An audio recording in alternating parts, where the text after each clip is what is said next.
สมัยนี้บ่យើងមានផ្លូវចិត្តខ្សោយរស់នៅរកក្តីសុខមិនឃើញទេផ្លូវចិត្តខ្សោយឆាប់ប្រតិកម្មមែនទេអារឿងអត់ប្រយោជន៍ក៏យើងប្រតិកម្មដែរហើយប្រកែកទៅគ្រប់រឿង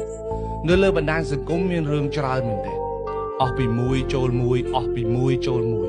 ហើយបើយើងឈឺក្បាលគ្រប់រឿងយើងទៅគ្រប់រឿងយើងរស់នៅរកក្តីសុខមិនបានទេរៀនគ្រប់គ្រងខ្លួនឯងខ្លះកុំឲ្យផ្លូវចិត្តខ្លួនឯងនឹងវាមួម៉ៅគ្រប់រឿងពេករឿងណាចំណេញចាំមើលរឿងណាមានប្រយោជន៍ចាំមើលរឿងណាចំណេញចាំប្រតិកម្មរឿងអត់ប្រយោជន៍កុំទៅប្រតិកម្មគ្មាននរណាម្នាក់ធ្វើត្រូវចិត្តយើងគ្រប់ពេលវេលាទេកុំធ្វើជាមនុស្សដែលខ្សោយផ្លូវចិត្តដោយសារតែរឿងនៅលើបណ្ដាញសង្គមរៀនគ្រប់គ្រងខ្លួនឯងកុំឲ្យបណ្ដាញសង្គមគ្រប់គ្រងយើងគ្រប់ពេលវេលាមនុស្សដែលមានផ្លូវចិត្តខ្សោយឆាប់រើសដាក់ខ្លួនណាគឺរើសដាក់ខ្លួនគ្រប់យ៉ាងតែម្ដងនរណាគេនិយាយអីរៀងស្តៀងរឿងយើងតិចយើងចាប់ផ្ដើមរើសដាក់ខ្លួនយើងចាប់ផ្ដើមអន់ចិត្តយើងចាប់ផ្ដើមតុកសិចជាមួយគេកុំធ្វើអញ្ចឹងអីរឿងខ្លះអូសម្លងទៅ